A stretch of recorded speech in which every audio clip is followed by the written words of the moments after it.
नमस्कार दोस्तों, स्वागत है आपका अपने प्लेटफ़ॉर्म एनसीईआरटी बाय विक्रम पर। जैसा कि आपको पता है कि एनसीईआरटी की लाइन बाय लाइन एक्सप्लेनेशन के वीडियोज़ खास तौर पर बनाए जा रहे हैं हमारे साथी अध्यापकगण के लिए, ताकि वो एनसीईआरटी बच्चों को अच्छी तरह से समझा सकें और उन्हें पढ़ाने में किसी प्रकार की कोई भी दिक्कत न आए। तो दोस्तों, आज के लेक्चर में हम करेंगे जो आपकी हिंदी की पाठ्य पुस्तक है, उसका अध्याय नंबर 2 गोल के अभ्यास के प्रश्न उत्तर। तो ये जो पाठ है मैंने बिल्कुल डिटेल में एक-एक लाइन आपको समझाया हुआ है। यदि आपने पहले अध्याय नहीं पढ़ा है, तो आप चैनल के प्लेलिस्ट वाले सेक्शन में जाइए और वहाँ आपको हिंदी की प्लेलिस्ट मिल जाएगी और उसमें से आप प्रत्येक लेसन पढ़ सकते हैं। तो फिलहाल आपके लिए ज़रूरी है कि आपने ये लेसन नंबर 2 गोल है, ये पढ़ा हो। यदि आपने लेसन नहीं पढ़ा है, तो आप प्लेलिस्ट में से पहले लेसन जाके पढ़ के आइए, फिर आपको क्वेश्चन यहीं के यहीं याद हो जाएँगे, ना आपको दोबारा कहीं पे पढ़ने हैं, न अपनी नोटबुक में कहीं पर याद करने पड़ेंगे। मैं आपको विश्वास दिलाता हूँ कि एक ही वीडियो में मैं आपको आज प्रश्न उत्तर इसके याद करवा के ही छोड़ूँगा। तो चलिए शुरुआत करते हैं हमारे प्रश्न उत्तरों की। तो सबसे पहले देखिए, सबसे पहले दिए हुए हैं आपको एमसीक्यूज़ फॉर्म में कि मतलब आपको सही आंसर पे टिक करना है। तो हमने लेसन पढ़ा था ना आपका, ये मेजर ध्यानचंद का जो हमारे प्रसिद्ध हॉकी के खिलाड़ी है उसके बारे में अध्याय था। तो पहला जो आपका एमसीक्यू जो ध्यान से पढ़िए, दोस्त खेल में इतना गुस्सा अच्छा नहीं है, मैंने तो अपना बदला ले ही लिया है। अगर तुम मुझे हॉकी नहीं मारते तो शायद मैं तुम्हें 2 ही गोल से हराता। मेजर ध्यानचंद की इस बात से उनके बारे में क्या पता चलता है? आपको पता है कि खेल में क्या किया था, विरोधी खिलाड़ी ने क्या किया था, मेजर ध्यानचंद को हॉकी मार दी थी, ठीक है? मेजर ध्यानचंद के सिर में हॉकी मारने के बाद वो घायल हो गए थे और वो पट्टी करवा के दोबारा खेलने आए और मेजर ध्यानचंद ने और भी बढ़िया खेल खेला और उनसे बहुत सारे गोल के अंतर से उनको हराया और जब वो मैच जीत गए मेजर ध्यानचंद की टीम, तो मेजर ध्यानचंद उस खिलाड़ी के पास जाते हैं और वो कहता है कि दोस्त, इतना गुस्सा करना ठीक नहीं होता है गेम में और मैंने तो अपना बदला ले ही लिया है। तो इन बातों में क्या पता चलता है अभी? वे मेजर ध्यानचंद बहुत ज़्यादा क्रोधी थे या फिर वे अच्छे ढंग से बदला लेते थे या फिर उन्हें हॉकी से मारने पर वे अधिक गोल करते थे। वे जानते थे कि खेल को सही भावना से खेलना चाहिए, तो इसका सही उत्तर रहेगा कि उन्हें पता था कि खेल को खेल भावना से खेलना चाहिए। नहीं तो मेजर ध्यानचंद अत्यंत क्रोधी थे, नहीं वे अच्छे ढंग से बदला लेते थे। अच्छे ढंग से बदला मतलब ये नहीं कि उनको दोबारा मारपीट की तो वो भी किसी और के साथ मारपीट करेंगे भी, ठीक है? तो इसका सही आंसर क्या रहेगा? वे जानते थे कि खेल को सही भावना से खेलना चाहिए। चीजें क्लियर है आपकी? दूसरा है, लोगों ने मेजर ध्यानचंद को हॉकी का जादूगर कहना क्यों शुरू कर दिया था अभी? ठीक है? तो इसका जो सही आंसर रहेगा कि जिस प्रकार से वो हॉकी खेलते थे ना, उनके हॉकी खेलने के विशेष कौशल के कारण उनको हॉकी का जादूगर कहा था, क्योंकि वो हॉकी बहुत बढ़िया तरीके से खेलते थे, इसलिए क्या बोलते थे उनको, हॉकी का जादूगर कहते थे भी। चीजें क्लियर? अब आपको ठीक उसी प्रकार पूछा जैसे आपके अध्याय 1 में पूछा था पोइम में कि आपने ये दोनों उत्तर क्यों चुने भी, ठीक है? तो पहला उत्तर जो आपने चुना था कि पहले प्रश्न में ध्यानचंद ने गुस्से के बजाय खेल भावना दिखाते हुए बदला भी अच्छी तरीके से लिया, ज्यादा गोल करके। खेल भावना दिखाते हुए उन्होंने क्या किया कि उसको क्या किया, खिलाड़ी को वापस नहीं मारा, उन्होंने क्या किया, बढ़िया खेल खेला मेजर ध्यानचंद ने, इसलिए उन्होंने क्या दिया, खेल भावना दिखाई भी। इससे पता चलता है कि वे खेल को सही भावना से खेलना जानते थे। आपको आगे बात समझ में कि खेल भावना हमने क्यों चुना था? क्योंकि उन्होंने डायरेक्ट बदला नहीं लिया, न उस खिलाड़ी को हानि पहुंचाई, न विरोधी टीम के दूसरे खिलाड़ी को हानि पहुंचाई, बस उन्होंने खेल भावना से अपने खेल को और भी अच्छी तरह से खेला भी। तो ये हमने पहले का चुना और दूसरे का क्या चुना, हॉकी का जादूगर, क्योंकि दूसरे प्रश्न में पाठ में साफ लिखा है कि उनके शानदार खेल कौशल के कारण लोग उन्हें हॉकी का जादूगर कहने लगे थे। ये हमें पाठ पढ़ने से पता लग गया, क्योंकि आपका जो अध्याय है ना उसमें बिल्कुल साफ-साफ लिखा है कि हॉकी में कौशल के कारण, ठीक है, हॉकी खेल में कौशल के कारण इनको क्या बोलते हैं, हॉकी का जादूगर कहने लगे थे भी, ठीक है? ये नहीं कि हॉकी से वो जादूगर करते थे, ये मान लो कि वो कहते थे ये तो जादूगर जैसा खेलता है अभी, ठीक है? तो इसलिए इनको क्या बोलते थे, हॉकी का जादूगर बोलते थे और इतनी अच्छी तरह से हॉकी का गेम ही खेलते थे। बुरा काम करने वाला आदमी हर समय इस बात से डरता है कि उसके साथ भी बुराई की जाएगी, इस पंक्ति का क्या अर्थ है? आपके पेपर में ये क्वेश्चन आ सकता है, मोस्ट इंपोर्टेंट क्वेश्चन है, अच्छी तरह से समझ लीजिए ताकि आपको दोबारा बार-बार ये याद नहीं करना पड़े, एक बार में अपने दिमाग में बैठा लीजिए। ये कहता है कि बुरा काम करने वाला हमेशा इस बात से डरता है कि उसके साथ भी बुराई की जाएगी या बुरा होगा भी। मान लो कि हम लोग किसी के साथ बुरा करते हैं भी, ठीक है? तो हमारे मन में भी ये हमेशा रहेगा कि वो भी बदला लेगा भी।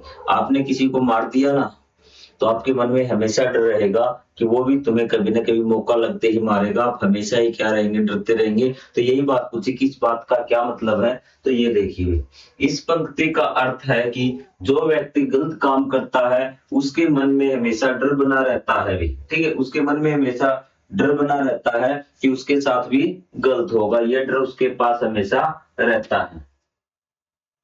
उसे लगता है कि जैसे उसने दूसरों के साथ बुरा किया है, वैसे ही कोई उसके साथ भी बुरा करेगा भी, ठीक है? इसलिए बुरे काम से मन में शांति नहीं रहती भी, ठीक है? तो उसे हमेशा डर रहता है कि जिस प्रकार से उसने दूसरे के साथ बुरा किया है, वो दूसरा भी उसके साथ बुरा करेगा। सिंपल शब्दों में आप इस प्रकार से याद कर सकते हैं, ठीक है? जो लोग दूसरों के साथ बुरा करते हैं, उसके मन में हमेशा डर रहता है कि जिस प्रकार से उसने दूसरों का बुरा किया है, उसी प्रकार कभी न कभी दूसरा उसका क्या करेगा, बुरा करेगा भी, ठीक है? इसलिए उसके मन में हमेशा ये डर बना रहता है। आगे क्वेश्चन समझ में कि क्यों डर बना रहता है? क्योंकि जो दूसरों के साथ बुरा करता है, उसके साथ हमेशा ये डर बना रहता है कि वो भी कभी न कभी अपना बदला लेगा और उसके साथ भी बुरा होगा। ऐसे भी लिख सकते हैं। आपको बात समझ में आ गई ना? फिर समझिए एक बार दोबारा से, कहता है कि दूसरों के साथ बुरा करने वालों के साथ मन में हमेशा ये डर बना रहता है। जो व्यक्ति दूसरों के साथ बुरा करता है, उसके मन में हमेशा डर बना रहता है। क्यों बना रहता है? क्योंकि उसे हमेशा ये रहता है मन में कि जिसके साथ उसने बुरा किया है, वो कभी न कभी बदला लेगा भी। आगे बात समझ में आपको कि जिसके साथ उसने बुरा किया है कि वो कभी न कभी अपना बदला लेगा, इसलिए उसके मन में हमेशा डर रहता है। एक बार वीडियो को पीछे करके देख लेना, आपको बात समझ में आ जाएगी। लास्ट में फिर समझा दूंगा, तो एक बार आप शांति बनाए रखेंगे। चीजें क्लियर? क्वेश्चन आपको समझ में आ गया? चलिए आगे बढ़ जाते हैं। स्क्रीनशॉट आप ले सकते हैं, स्क्रीनशॉट लेने की जरूरत भी नहीं, आप आराम से इसका आंसर लिख देंगे भी। मेरी तो यही कोशिश रहती है कि मैं गेंद को गोल के पास ले जाकर अपने किसी साथी को दे दूं ताकि उसे गोल करने का श्रेय मिल जाए भी। अपनी इस खेल भावना के कारण मैंने दुनिया के खेल प्रेमियों का दिल जीत लिया भी। इस पंक्ति का क्या अर्थ है भी? इस पंक्ति का अर्थ है कि खिलाड़ी हमेशा टीम भावना के साथ खेलता था भी। मतलब कि जो खिलाड़ी का मतलब मेजर ध्यानचंद भी, ठीक है? खिलाड़ी का मतलब क्या है? मेजर ध्यानचंद भी। जो आपके खिलाड़ी की जगह यहाँ मेजर ध्यानचंद लिख देना कि मेजर ध्यानचंद या फिर अकेला ध्यानचंद भी, ठीक है? ध्यानचंद जो हमेशा थे वो टीम भावना से खेलते थे भी, ठीक है? वह खुद गोल करने की बजाय अपने साथियों को मौका देता था ताकि उन्हें सफलता मिले। इसी निस्वार्थ और सहयोगी व्यवहार के कारण उन्हें सभी का दिल जीत लिया था, ठीक है? मतलब कि वो ये नहीं सोचता था कि मुझे ही क्या है, सारी ख्याति मिले, मुझे ही प्रसिद्ध मिले। वो क्या, इस बात का मतलब है कि वो जो खिलाड़ी था, जो मेजर ध्यानचंद था, वो क्या करता था कि गेंद को लेके आता मैदान से और जो गोल के पास खड़ा होता उस खिलाड़ी को गेंद दे देता और वो क्या कर देता, दूसरा खिलाड़ी चाहता दूसरा खिलाड़ी गोल करे भी। वरना अगर वो खुद की प्रसिद्धि चाहता तो क्या करता, वो खुद ही गोल करता भी। क्या करता, वो खुद ही गोल करता भी। तो इसके कारण क्या उसको और भी ज्यादा प्रसिद्धि मिलती। लेकिन जो मेजर ध्यानचंद था वो क्या है, दूसरे खिलाड़ी को गेंद दे देता, क्योंकि यही आपकी टीम भावना होती है, ठीक है? मतलब कि वो मतलब ही नहीं था, वो निस्वार्थ भाव से खेलता था भी। कौन? मेजर ध्यानचंद की हम बात कर रहे हैं भी। तो यहाँ से आप स्क्रीनशॉट ले सकते हैं। स्क्रीनशॉट लेने दें आपको एक बार, इसका ले लीजिए एक बार भी। इस पंक्ति का अर्थ है कि खिलाड़ी मतलब ध्यानचंद हमेशा टीम भावना से खेलता था। वह खुद गोल करने की बजाय अपने साथियों को मौका देता था ताकि उन्हें सफलता मिले। इसी निस्वार्थ और सहयोगी व्यवहार के कारण उसने सभी का दिल जीत लिया था। निस्वार्थ मतलब बिना किसी स्वार्थ के, और सहयोगी मतलब सहयोग की भावना के कारण उन्होंने सभी लोगों का दिल जीत लिया था। इस बात का ये मतलब है। दोनों क्वेश्चन क्लियर हुए, दोनों इंपॉर्टेंट है। अब मुझे आप ये बता दीजिए एक बार खुद रिवाइज कीजिए कि गलत करने वाले के मन में हमेशा डर क्यों बना रहता है? क्योंकि गलत करने वाले के मन में हमेशा डर इसलिए बना रहता है क्योंकि उसे पता है कि जिसके साथ उसने बुरा किया है वो भी कभी न कभी अपना बदला लेगा। इस बात का डर उसके मन में हमेशा बना रहता है। बस बात खत्म। आ गया समझ में अब है आपका मोस्ट इम्पोर्टेंट क्वेश्चन कि ध्यानचंद की सफलता का क्या रहस्य था? आपको एग्जाम में देखने को मिलेगा पेपर कि ध्यानचंद की सफलता का क्या राज था। ध्यानचंद की सफलता का रहस्य उनकी लगन लगन मतलब कि उसका समर्पण खेल के प्रति, नियमित अभ्यास मतलब रोज का प्रैक्टिस करना और खेल भावना थी। वे मेहनत करते थे, हमेशा ईमानदारी व समर्पण के साथ खेलते थे, इसी कारण वे एक महान खिलाड़ी बने भी। तो ये आपको याद हो जाएगा, समझाने वाली कोई बात नहीं। मतलब कि आपको क्या कि वो हमेशा खेल भावना से खेलते थे, वे क्या करते थे, मेहनत करते थे, लगन के साथ खेलते थे, आत्मसमर्पण के साथ खेलते थे। ये नहीं, आत्मसमर्पण मतलब पूरी ध्यान लगाकर भी, ठीक है। ये नहीं कि आप खेल रहे हैं, आपका ध्यान और कहीं भी, आप अब वीडियो देख रहे हैं, आपका ध्यान और कहीं है कि स्कूल में क्या हो रहा है, बाहर कौन खेल रहा है, मैं ये यहाँ पे क्वेश्चन आंसर देख रहा हूँ। आपका ध्यान पूरा वीडियो में होना चाहिए भी, एक भी शब्द आपके दिमाग से इधर-उधर नहीं जाना चाहिए, तब वो होगा आत्मसमर्पण भी। जब कोई व्यक्ति किसी चीज के प्रति आत्मसमर्पण कर देता है, वो चीज उसको मिलती ही है भी। तो यही है आपका कि ध्यानचंद की सफलता का जो रहस्य है वो उनकी लगन, नियमित मतलब प्रतिदिन भी अभ्यास और खेल भावना थी। यहाँ तक भी आप लिख सकते हैं एक लाइन में, थोड़ा सा और ऐड भी कर सकते हैं कि वे मेहनत करते थे और हमेशा ईमानदारी और समर्पण के साथ खेलते थे, इसी कारण वो एक महान खिलाड़ी बने भी। चीजें क्लियर? कोई डाउट? तो चलिए आपको मैं एक्सरसाइज भी कराऊंगा वहां, जो आपके जो कुछ है ना, आपके जैसे ठीक मिलान करना है, आपके कुछ खालिस्तान दे रखे हैं, कुछ और दे रखे हैं एक्स्ट्रा बातें, वो भी मैं आपको करवाऊंगा। एक बार वो करवाता हूँ जो आपको कॉपी में लिखने हैं और किस प्रकार से लिखने हैं, वो मैं आपको समझा रहा हूँ पीडीएफ के माध्यम से भी।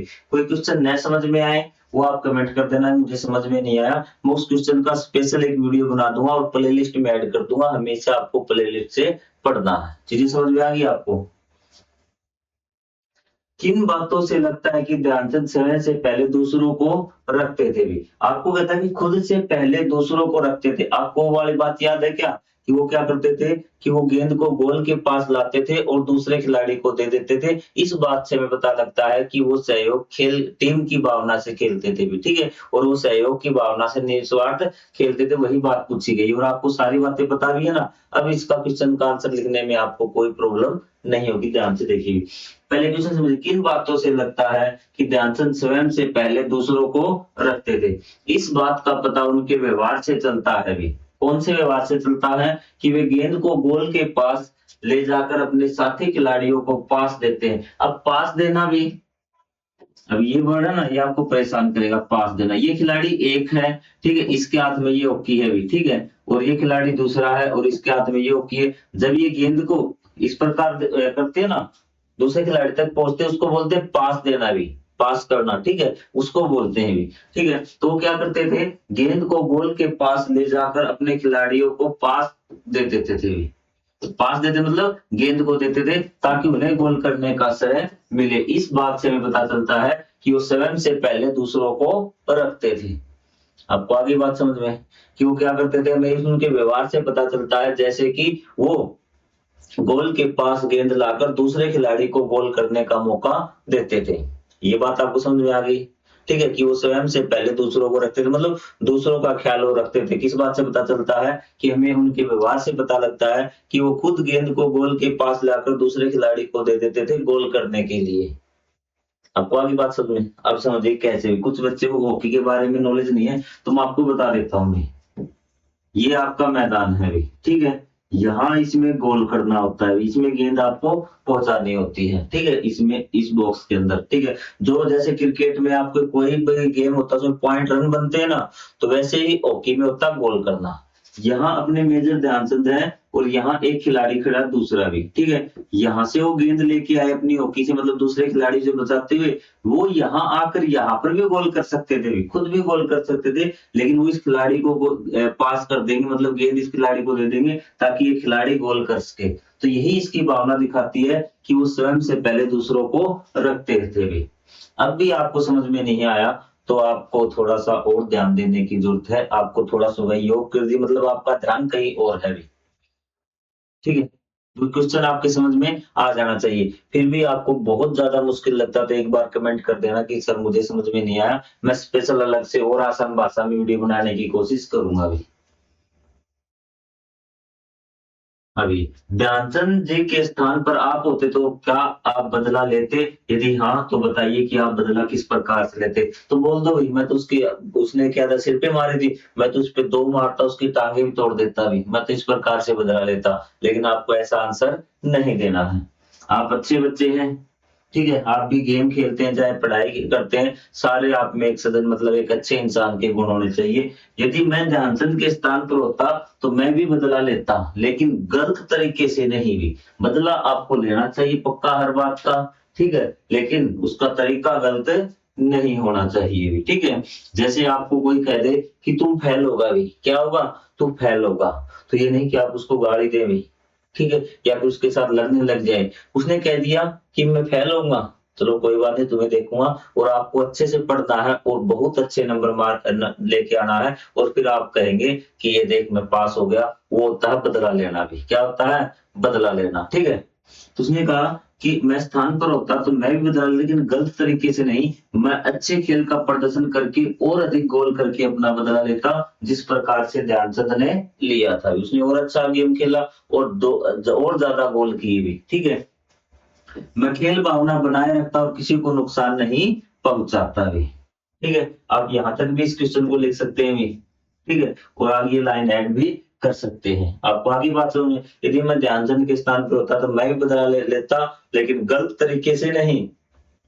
मैं खेल भावना के द्वारा और अच्छे से खेल खेलता और अधिक गोल करके मैं बदला लेता भी। अगर क्रिकेट में होते तो बोलते मैं और ज्यादा रन बनाकर बदला लेता भी, ठीक है। यदि आप उसमें पढ़ाई में होते तो कहते मैं और ज्यादा नंबर लेकर बदला लेता भी। हो गया यार, सिंपल सी बातें हैं भी, आपकी सिंपल लैंग्वेज में आप लिख सकते हैं। जरूरी नहीं कि आप रट्टा मारे, बस आपको ध्यान रखना है कि आपको इस प्रकार से आंसर लिखना है भी। और मेरा काम यही रहता है कि मैं क्वेश्चन आंसर ये पीडीएफ आपको लिखवाने के पक्ष में नहीं हूँ, मैं हूँ आपको क्वेश्चन समझाने के पक्ष में। हमेशा मेरा यही रहता है कि मैं आपको क्वेश्चन आंसर समझा दूं और आप अपनी लैंग्वेज में खुद से लिख दें और बच्चों को भी समझा दें। यदि आप स्टूडेंट हैं तो आप खुद से लिख ले भी। आपको कौन-कौन से खेल और कौन-कौन से खिलाड़ी सबसे अधिक अच्छे लगते हैं भी? तो आपको कौन-सा खेल अच्छा लगता है? आप 2-3 खेल लिख दीजिए, 2-3 खिलाड़ी अगर ध्यान है तो उनके नाम लिख दीजिए। मैंने आपको सिर्फ एक उदाहरण के तौर पर लिखा है कि मुझे क्रिकेट सबसे अधिक प्रिय पसंद है, ठीक है? सबसे ज़्यादा पसंद आपको कबड्डी हो सकता है, आपको हॉकी हो सकता है, आपको कोई गेम हो सकता है। मुझे विराट कोहली, इंग्लिश में लिख दिया, सॉरी हिंदी में टाइपिंग मिस्टेक है, सबसे अच्छे खिलाड़ी लगते हैं। क्यों लगते हैं?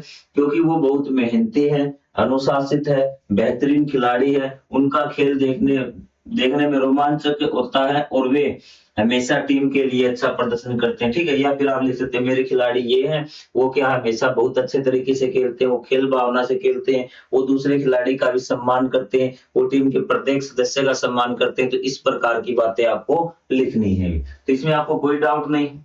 तो ये आपके जो कॉपी में लिखने थे क्वेश्चन आंसर, वो आपके कंप्लीट हो गए। तो मैं ये आपसे उम्मीद लगाता हूँ कि आपको ये क्वेश्चन आंसर समझ में आ गए होंगे। अब मैं आपको एक बार एक्सरसाइज करवा देता हूँ इस लेसन की, ताकि एक्सरसाइज में आपको किसी प्रकार की कोई दिक्कत न हो, और आपको मैं रिवीजन भी अभी करवा दूंगा। अब मैं देखूंगा कि आपने कितना याद किया है, वो चीजें आपकी यही क्लियर हो जाएंगी। मुझे पता लग जाएगा कि आपने कितना याद किए क्वेश्चन आंसर में भी। बढ़ जाए हम।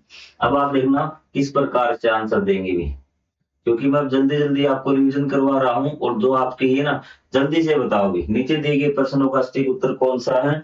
तो पहले का एमसीक्यू का क्या था? ध्यानचंद किस बात का पता चलता है कि वे जानते थे कि खेल को सही भावना से खेलना चाहिए। ये आपको याद है ना? अब लोगों ने मेजर ध्यानचंद को हॉकी का जादूगर क्यों कहा? हॉकी का जादूगर इसलिए कहा कि उनके हॉकी खेलने के विशेष कौशल के कारण, जिस तरीके से बढ़िया तरीके से हौसल हॉकी खेलते थे ना, इसलिए उनको क्या कहा? हॉकी का जादूगर कहा भी। याद हो गया? कोई डाउट नहीं? चलो अभी आगे बढ़ते हैं। ये हमने देख लिया अभी। अब ये ठीक मिलान करने हैं, ये और मैं आपको करवाता हूँ एक्सरसाइज का मेन आपका यही है भी, ठीक है, आपके एक्सरसाइज में कि ठीक मिलान करने कई बार आपसे पूछ देता लांस नायक क्या होता है भी,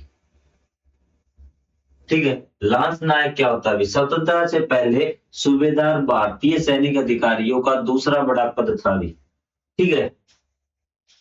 ठीक है, ये आपका क्या था, सूबेदार। भारतीय सेना का एक पद रैंक है आपका लांस नायक, ये आपका हो जाएगा एक, क्या हो जाएगा, ये नंबर एक हो जाएगा। थोड़ा सा और नीचे कर देता कि आपको दिख जाए भी,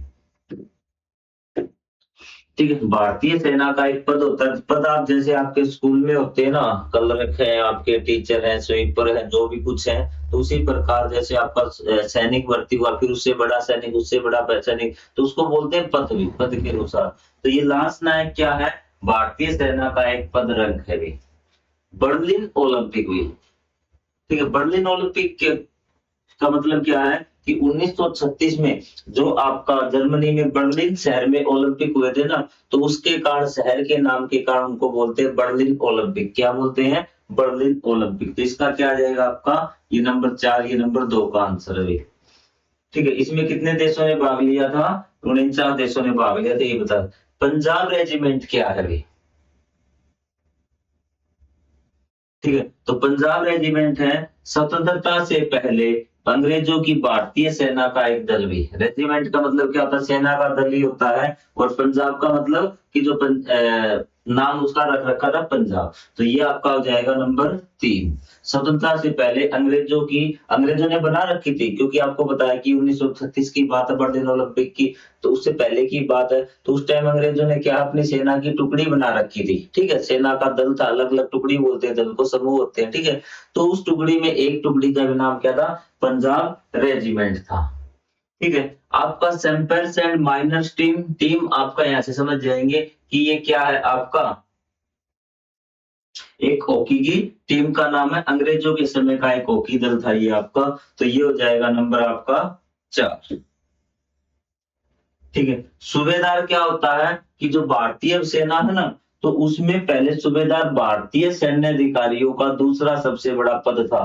तो जो भारत के लगते थे ना सैनिक, जो आपके अंग्रेजी सेना में, तो जो दूसरे नंबर का पद होता था ना सबसे बड़ा, और उसमें उससे नीचे एक मेजर आपका हो गया। उसके बाद कौन सा, देखो मैं आपको 2-4 बताता हूँ सिर्फ, आपको जो ध्यान होंगे। सबसे बड़ा मेजर भी, मेजर के बाद आपका कौन, सूबेदार। सूबेदार यहाँ पे आपका हो गया लांस नायक, क्या हो गया, लांस नायक, पहले की बात बता रहा हूँ। और यहाँ पे सिपाही भी। तो ये दूसरा बड़ा पद था आपका कौन सा, सूबेदार, ये आपका हो जाएगा नंबर 5। और छावनी, छावनी क्या होता है, सैनिकों के रहने का स्थान, जहां पे सैनिक रहते हैं उसको बोलते हैं छावनी भी। क्या बोलते हैं, छावनी भी। ये नंबर आपका 6 हो गया, छावनी वाला भी, सैनिकों के रहने का क्षेत्र। तो ये आपके क्लियर हो गए। कोई डाउट हो तो आप फिर कमेंट करके पूछ सकते हैं भी। आगे बढ़ जाएं। बुरा काम करने वाले आदमी के साथ हमेशा बुरा करने वाला आदमी हर समय इस बात से डरता है कि उसके साथ भी बुराई की जाएगी। इस बात का क्या मतलब है, क्योंकि जब भी कोई आदमी किसी के साथ बुरा करता है, तो उसे हमेशा ये डर रहता है कि सामने वाला हमेशा कभी न कभी उससे बदला लेगा, इसलिए वो हमेशा डरा हुआ रहता है। इस बात का ये मतलब है भी, ठीक है। एक बार फिर दोबारा सुन लो, क्योंकि ये क्वेश्चन पेपर में आने की ज्यादा गुंजाइश है, ठीक है। क्योंकि जब आदमी किसी के साथ बुरा करता है, तो बुरा करने वाले आदमी को हमेशा ये डर रहता है कि जिसके साथ उसने बुरा किया है वो उसका बदला लेगा, बस, ठीक है। ये मैंने आपको करवा दिया कि खेल भावना के कारण, ये आपको क्वेश्चन आंसर मैं करवा दिए सोच विचार के लिए भी, ठीक है। ध्यानचंद की सफलता क्या क्या रहा, ये भी आपको करवा दिया। किन बातों से लगता है कि दूसरों से पहले रखते थे, वही बात से लगता है कि उन्होंने क्या किया था, वो खुद गेंद को गोल के पास लाकर दूसरे खिलाड़ी को दे देते थे, ताकि उन्हें गोल करने का मौका मिल जाए दूसरे खिलाड़ी को। तो इस बार इससे हमें पता चलता है कि वो स्वयं से पहले दूसरे को रखते थे भी। ये आपके कुछ ये ऐसे है नहीं भी, ठीक है।